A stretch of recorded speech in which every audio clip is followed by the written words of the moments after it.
we can go on and talk about like these relationships.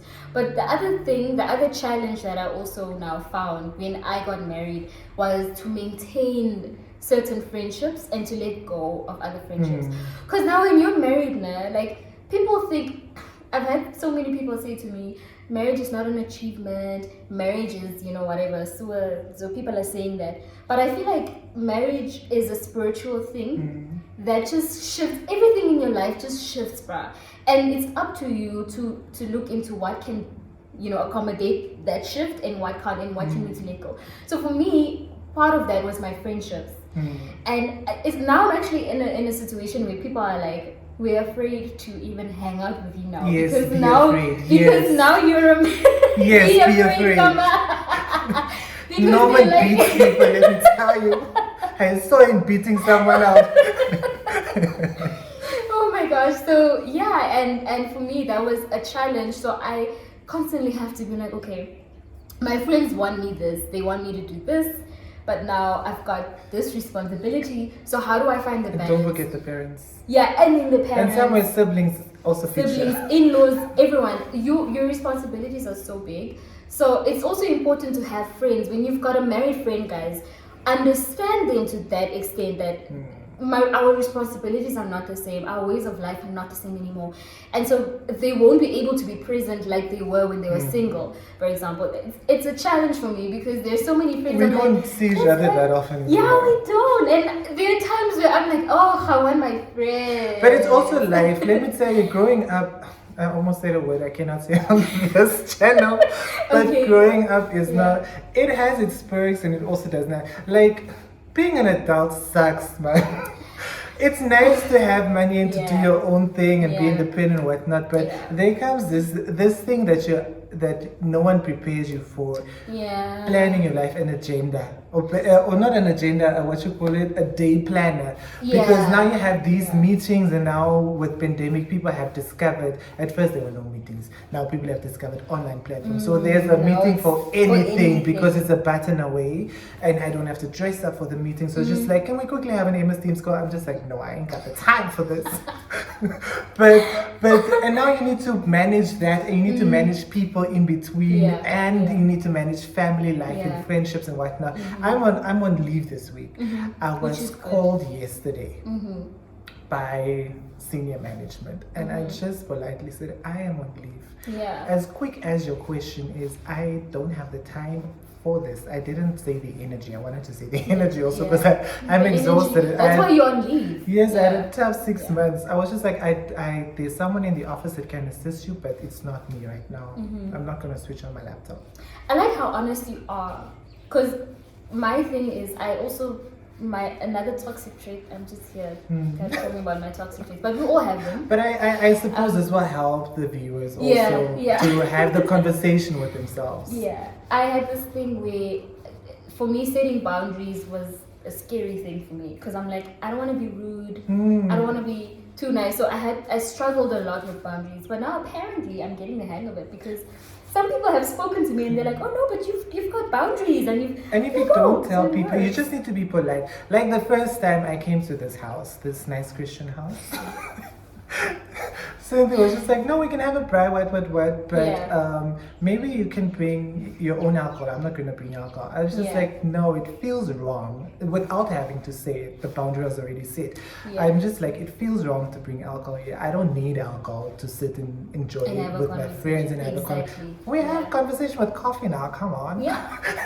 So, it's also on how you do it. Like the first time my boss called me after working hours, she's like, I need your help. The first thing I said is, after working hours, it's in my personal time. Is it really that urgent that you need it? Can it wait until tomorrow? And then I got the explanation in an affidavit. No, I'm kidding. I got an explanation. I'm like, okay, cool, I can, if it's gonna take me less than an hour, we'll do it. But it's very important sometimes, and I can say this because I'm in corporate and it's intense. So sometimes we forget that our bosses don't own us. they don't own us, we work for them, we are professionals, and that you get a salary at the end of the month for work that you have delivered. Doesn't mean if you call me at 12 o'clock at night and I report to you between 8 and 5 that you are entitled to my time at 12 o'clock at night, unless it's urgent. But it's my personal time. You will not come and encroach on my personal time. And that is a boundary I'm very adamant on at work. I'm like, if you get an email from me after working hours on a public holiday, whatnot, I don't expect a response from you. For me, it's generally just this thing of I must get it out of the way. I'm delivering products. But for me, I don't now think because I responded, you can now enter the conversation. I'm not going to. I'm really not. I think even in as much as we set boundaries, and I really like how you set those boundaries and you're very firm with them, I feel like also the other party must read and listen, man. Like, I don't have to be the one to say no, don't do this. Like, it just makes the relationship sour. Like, I think that comes with emotional intelligence, EQ. It does. And I think our generation, the millennials, started the conversation. We are tapping into, dabbling in the Gen Zs in the generation of us that are coming. They would understand it better. But the ones before us, I think for them, it's something strange. What you call them, the Generation X and the baby boomers. For them, emotional intelligence is something different unless they are what you call alternative adults. But the ones who have actually opened themselves up, like the recent course that I was doing, the neuro-linguistic programming, they were teaching on the different mindsets of people. So you can be like 50, 60 years old, I don't know the different generations, but that generation. And there are two things. You can either be abstract-minded or closed-minded. So if you're closed-minded, how we can tell that you're closed-minded is that you are very adamant about your ideas and you don't listen to anybody else. And you are just, you're conservative. And then when you're abstract-minded, you welcome opinions and you welcome ideas and you're willing to grow and learn from other experiences. That's what I want to say. That's how you grow. Yeah, that is exactly how you grow. And actually, what's even funny is that closed-minded people don't even, like, they are defensive about it. If you tell them you're not open-minded, what? No, me, I am open-minded. I just because believe. it's their first instinct. They take it as an attack. Yeah, and if you take everything as an attack, you're never gonna grow. You just need to be open. I was like that, one of my toxic traits, and then I was like, and it will make sense why I'm jumping on my perky all the time. But I realized no, let's calm down a bit, just listen, understand where the person is coming from, and this is EQ. If you can understand where a person is coming from in the context, and if you can read sometimes you just have to read the atmosphere. You can just, this is a horrible example, but I think it's a good one too. Like, if you are in a room with a lady that had a miscarriage, you will not bring it up because emotional intelligence. It will be insensitive. If you can think that something is insensitive, don't bring it up. Just don't. But unless they bring it up. Unless they bring it up. But also be very careful in the kind of questions that you ask. Don't not go and ask someone, oh, I had a miscarriage. Oh, so what's the, like, oh, how did that go? How did that go? Like, just say, I'm sorry that you went through that. Oh, hello, guys, some of the don't mention it. For me, it's just a thing of, I don't mention it. Hello. For me, I don't mention it unless you mention it, or unless we are close friends. If you went through something and I'm aware of it, the first time I see you, I was because we are those type of friends. But if we are not, I'm not gonna mention it. It doesn't mean I'm insensitive. For me, it's just a thing of, I am treading on dangerous ground. You know what happened one day? Norman and I went to this. I cannot mention the name of the place, but someone was in the queue. Just mouth it to me. Not for a camera, because people can was read lips if they stories. Matsua. Anyway, so this guy was next in line and he was getting help, and then he's like, oh, hi, how are you? Because now the last time we saw the lady was pregnant. How's the baby? Did you deliver? No. She's like, and the only thing she was like, He's like, huh? So he kept on asking, and that was like, I lost the baby. But us, this gender that grows hairs on the face, this one, we are stupid. And for me, I felt bad for her because I'm like, now she must sit here at work and she must explain you know, how she lost her baby to someone who's not even close enough to have known that she lost the baby. For me, I think if you, and now I'm dabbling in the legal things now. It's okay. If you have a miscarriage, I think you should still get your 3 months maternity leave just to deal with that. I think it's a lot of, it takes a lot of emotional, it's all I don't know. I cannot relate. I cannot get pregnant. I was never pregnant. I cannot relate with losing a baby, but I can relate with losing someone close to you. Yeah. So if imagine this thing growing inside of you, not thing, this person growing with inside a heartbeat of you. and everything. Yes. So now you lose that. Yeah. And now, how do you deal with it? I cannot. 5 days compassionate leave, I don't think is enough. I really don't. I think that's definitely something that the lawmakers must look into. If you're watching this and you're a lawmaker, please. You're a labor law influencer. Do the thing. Are there labor law influencers? Okay. No, I mean like if you can influence the labor law regime. Are there any legal influencers? I must check that. There is kind of the same content, but she focuses on legal stuff also, whereas you just don't. I don't. I have my reasons. I just feel like I've dealt with legal stuff for like the longest time. If you are studying law, this is my time to tell you it's ready. It's now the time you can still turn around. Go and study dentistry. Go and study medicine. There's more money there. The stress is not worth it. Let me tell you, it's not. It's not. But those first few years of starting your career, show me you will be in and out with a psychiatrist. You will come here to see with a virtual sessions. Show me I'm finished. I had to also see, even as Bra, I had to also now see a shrink because everything was just like, whoa. And during that time, I when I did my articles, I repeated one module, legal drafting. Of course. And it was still very draining on you because there's work and you get all of this bash because you failed. Mind you, we write 26 exams. Yeah. It's a little cheap. And those modules are taught to you within 3 months. It's 1 week a module. 3 months, 1 week a module. And you write exams Monday, Wednesday, Friday. Monday, Wednesday, Friday. Week. Unless you're writing the exams, are they special exams or those exams like after then it's like every day. Monday, Tuesday, Wednesday, like every day. But those exams are lit. It will burn you, bruh. It will burn you. And the only thing you are fighting for is to get a court order that says you're admitted to the role. Guys, it's lit out here. Go and study medicine. There's more money. Starting your career as a lawyer. It's hard. Guys, bruh. don't even say no. I want to do human rights. And I want to change people's lives. You can change people's lives differently. Go and work in Sudan and change the human rights things there. Become an influencer. Yes, or do daily things. But the law is lit. That's why I needed a break. I know myself and I know that if I continue here, I will collapse. I need to take a break and find other passions. I'm still very much passionate about law.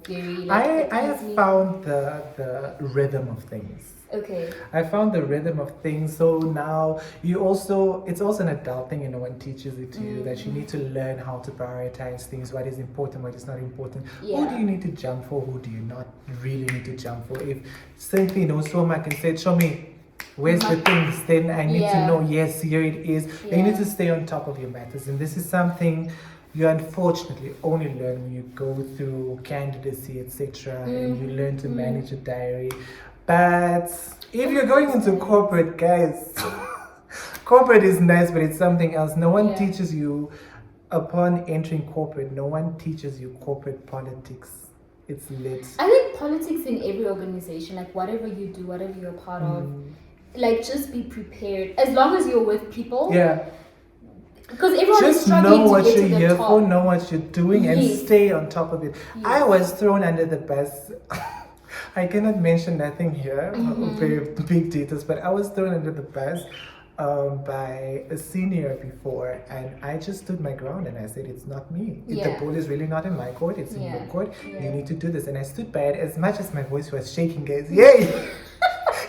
You know when you're speaking, your voice is making the crying sounds. A big man like me. But I'm like, no. I'm like, like, no, it's really not me. And then the person I'm reporting to, my boss at the time, said, well, Timothy, you just need to do this because this and this. I'm like, I'm not going to do it. It's embarrassing. It's embarrassing. I executed on an order because this person gave me this order. Now you're retracting my order. Now I must go to these big guns and tell them, it's not going to. So it might seem like something small to them, or I told them it might seem like something small to you, but if it's something small to you, then you write the email. It's not going to be me. It's embarrassing. I'm young. I'm still starting up my career. I might meet these people somewhere else, and then they're like, it's Timothy, this beluga that gives instructions and pull it, but it's not going to be me. That's true. Your name, even the Bible says, you have to fight for your good name. A good name is it's worth more than gold. That's the scripture, Tommy. Preach it.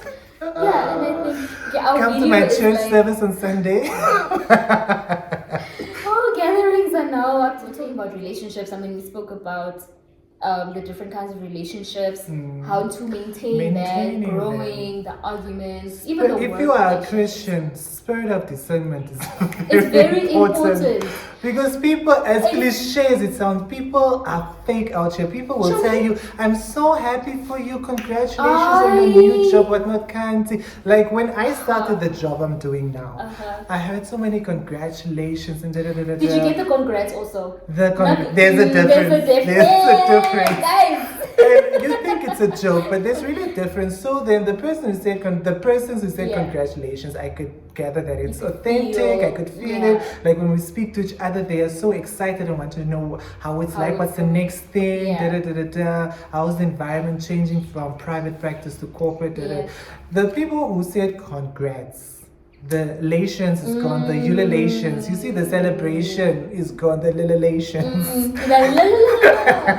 So those ones are the ones that you would just, not that I care, I really don't care. I think I am good at what I do, I thrive. I think as a child of God, excellence is my portion. I just do excellent work. So, and as a child of God, you should also strive to just do excellent work. We cannot settle for mediocre, guys. The spirit of Daniel. No, yes. We cannot settle for mediocre because this is in my first interview, I'm going astray. My first interview for a job, I was told that no, we don't hire candidates from UNAM, and I was just like, okay. And the person walked out of my interview. I was eventually hired, and I proved them wrong. When I was changing departments, this person came to me like, no, you need to do this over and above the work you're doing in this. I'm like, no, honey, I'm a person, not a machine. And I could understand why, because excellence, really excellence. But so the people who said congrats, I would just hear randomly, information just finds its way to me. That no, this and this person says this and this. I'm like, I really don't care. I don't. But you can pick it up when someone says congrats or congratulations. And it's the people who applied for the job and didn't get it. I even told my boss, you can ask her. In the interview, I told them this interview is a formality, this job is mine. And this is when you pray, and when you pray to God, not just for a new job, good bosses, good environment. Because important. You can get a good job, but if these two, I almost showed the finger. But if the other two are not on the same frequency, you will end up where you ended up by your psychologist, because mentally those people play with you. It's lit. And especially if you know where you stand. Especially if you're a performer, then the people that we currently report is the previous generation. So they believe in not giving you praises because they're less bangla, give you and then you will slack in performing. Unfortunately, children of God, excellence, we just perform the whole time. So you don't get that, and they constantly want to mine from you, and I'm just like, no. So right now I'm also like, listen, another boundary I set, I'm teaching guys corporate boundaries here, work boundaries. Another boundary I set is also, I'm tired of hearing thank you, I'm tired of hearing job well done, and all those nice things. Yes, do say it to me just for boost of confidence. Sometimes you think, hey, I'm a child, I don't know what I'm doing. But I wanted to translate into coins. Let it be on my payslip, let it be in money there. That's thank the yous. real appreciation. Make it rain. Make it rain, because otherwise, come on, what am I doing here? If I'm going the extra mile and just a thank you. I'm not here for that. Yeah, this is so important. Last night I actually had a dream about this and about one of those people, and I feel like it's so important to mention it. I was never really open about this. I would always just say it on my Instagram, like, oh, I used to deal with people who look down on me. And sometimes you think it's just like, you know, like how influencers say, hi guys, a lot of you have been asking me on my makeup routine. Yeah, they think so you think it's in the same that. WhatsApp group where you're just like, there's a lot of haters. And I think, Shumi, you know my struggle. And for me, Shumi also is someone who's seen my struggle. Part of the society. Wait, man, I was part of societies now. I can't mention the name because people are going to catch feelings and then they're going to come at me. And I don't have the energy. And we do need the corporate sponsors. We still need the money. God bless them though. So for me, you know, I was in this particular society, and I was really trying to grow and to better myself intellectually, academically, because that's what the society required from me. And I couldn't help but always feel, and that's where a lot of anxiety also came from, because I was always made to feel like I'm not good enough. I'm never going to be good enough. Other people are always above me, and the cliques are always above the friends that I had, and we were just never gonna be good enough. Doesn't matter how good we were, how good we tried. And the mistake was I let that get to me. I believed that. And for a very long time, I wasn't confident in myself. But I knew what God had put inside of me. From me up to today, no one can tell me nothing, because I know what God has put inside of me. But in that moment, I really felt, for years, I really felt like I was just not good enough. Even when I was doing my candidacy, I had so much anxiety. I had so much anxiety coming from a place of I believed that I was not good enough. Even one of the legal practitioners were like, why are you so anxious? It's fine, you're doing okay. Because you constantly feel like you need that validation. Yes, you need to prove yourself. In fact, even at that point, my principal was like, you're such a brilliant writer. You're so smart. You're doing so well. And even then, I was still not believing in myself, because I let what happened to me at university affect me. And even up to today, those people don't, like, only one of those people like support my journey. They don't check me right, they don't acknowledge me, and they don't want. And for me, I was like, for a long time that got to me. But now I'm like, you know what, these people don't know me. They don't know me. They believe in what they want to know of me. And the other thing that they have an idea of you. Yeah, or whatever they want to believe, because that's not even an idea of me, sweetie. I'm great. Yes. And I know it because Jesus lives in Excellence. me. But on top of that, you know, I felt like I forgot what I wanted to say now. But the whole thing is, people put so much effort in trying to just shun you, trying to look down on you, trying to kick you around for them to be superior. Yes. And what I know is, if what is inside of me comes out, and if people have personal experiences with me, their lives are different, their lives change. And I think maybe that was a thing of, I don't want to say the devil was using people. I'm not here to say that. Satan. But I feel like some people, you know, the devil comes in ways where he tries to suppress your gift, so that and he knows what's inside of you now, but he suppresses it so that you don't have to exercise your purpose or exercise your potential. Exactly. And for me, it was very heartbreaking for me. And when I look at some of these people, I'm like, wow, I really let you guys define me. I really allowed you guys. Absolutely not. Even up to today, I don't care. And let me say this on camera. I don't care who says what about my content, about whatever life-changing things that I want to do, my purpose. I am doing this because God wants me to do this. And if you don't like it, you don't have to follow me. You don't have to like me. You don't have to like it. That's not for you. That's for the people who want a piece of this that is inside of me. I have said it. I'm sorry, but I had to say it. Jesus still loves you. No, of course he does.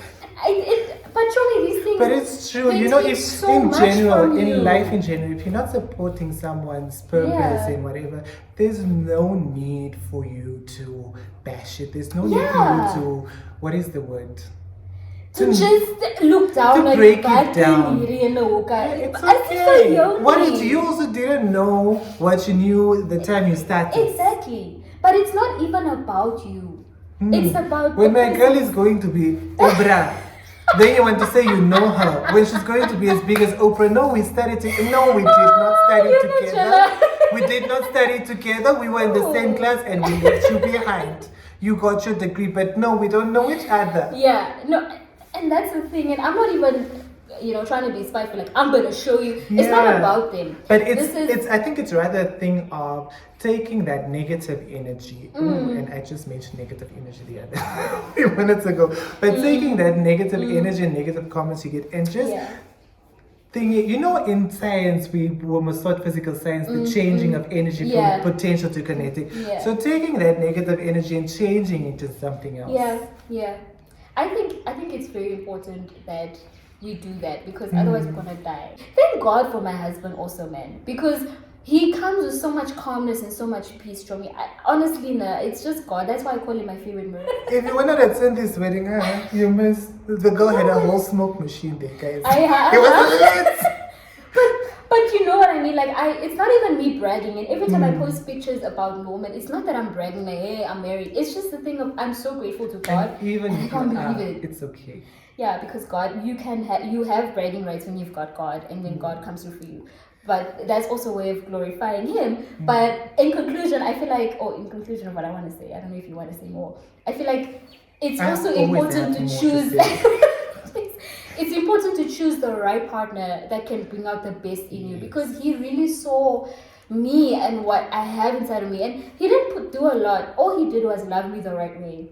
He loved me the right way, and the levels of anxiety sort of just like subsided, and I just found myself being this new person who I was supposed to be a long time ago, before I allowed other people to define that. So you asked me previously on what do I look out for friends in friends. Those are the things. Apart from the loving, don't agape love, please. Agape love, not the other one. Those are the ones I'm looking out for. But also, if I cannot have a general conversation with you, and as much as I'm a Christian, sometimes I just want to strip conversations from religion and other things, and just have a basic conversation about whatever. The other day, I had a general conversation. I was just like, okay, so, you know what? I'm tired of discussing the pandemic and vaccines and what you call it in theories, whatnot. Let's talk about something different, and let's just strip it from all of that. Just intellectual, stimulating conversations. If I cannot sit and talk with you like this, then what are we doing? If I constantly need to wonder, what are we going to talk about next? Then I don't think we can be friends. I don't like awkward silences. As much as I'm an introvert, I think now I'm an ambivert. Yeah. But if I don't feel comfortable around you to speak on anything, why is the sky blue? Also, another thing, I like your list, but I would also add to my list. No, the list is not exhaustive. Lawyer terms. Included but not limited. It's also, my other thing is confidentiality. I need a friend, especially now that I'm married. Yes. I can only talk to people who I know. If I talk to them, my stories are not going to be on Facebook or Instagram or whatever, and they'll still respect my husband the same way. Like, I can talk to Timmy now and be like, Timmy, I just feel like, this happened with Norman and all that. And just, one of my friends tell me always, they're just like, Timothy, I don't need you to be the voice of reason now. Yeah. You are my friend. You need to. I'm like, no, but someone needs to give you reason. So I will always give you the flip side of things. I'll be like, but Cynthia, maybe you did this because of this and this and that. Yeah. You need that, but sometimes we don't need that. Sometimes we just need you to be like, did he really do that? And I need that to be like, okay, when you still see my husband, you still give him the same respect. Like, you don't love and cliche. And when people ask you, like, how's married life? Because people always want people's marriages to fail. For what reason, I don't know. I'm not even surprised if people ask Timothy or Shume, any of my friends, like, how's Cynthia's marriage doing? Because that's what people look out for. That is my standard answer. It's good, and if they have anything negative to say, I'm like, it's none of your business. Is your signature on the marriage certificate? No. It's not. So that's another thing that I think would also be great. Someone who's confidential. So maybe let's sum it up for people because we talked a lot and maybe someone got lost. This one must not be 2 episodes. Yeah, and I feel like what we've spoken here needs to be heard. I'll be back in a year. No, I need to make the people long for me. No, Where is it? Another one. So confidentiality. Yes, that's and important. Support. And support, but I trust all my friends, but I don't trust them with everything. also because of the line of work I'm in, I cannot vent. No, but some things are just unethical that you're expected to do, and I cannot normally divulge them. So Yeah. this is where I go to a shrink and then just vent. Yeah. Because I know if my shrink, be it a he, be it a she, I cannot tell you who Tell it you, is. yeah. If they overstep their boundaries, then at least I can have sue. a right of recourse, you know, Yeah. because in a court of law, the only confidentiality that can be upheld is attorney-client privilege. Only in some instances as well. Yeah, If but in there's that no instance, state security. Okay, in Oh, that yes. instance, yeah. Yeah. we should maybe one day do a legal thing. I actually wanted to talk about marriage out of community or property. Oh, Can we record one now? Yes, I would always advise it. Okay. I'm not married though. I won't, so this will be a great conversation. Okay, cool. So let me finish this, then we'll record that one. Stay tuned for the next one. Okay, guys. So I hope you enjoyed this. There's some amazing tips that I feel like people might really learn. We'll be back with another friend of ours for another exciting discussion. And I will look better, guys. I'm sorry. No, he looks fine. I'm Like coming from I the don't show. need people to dress up. Show me, you Yeah, know, some because of we us must are all- married out here. All right. I wouldn't even be surprised if you get married and come and tell us. Guys, destination wedding, be ready. Then I start a YouTube channel. I will finish all of your Guys, viewers. welcome to my. Okay. Bye, guys. Peace out. Talk to you soon.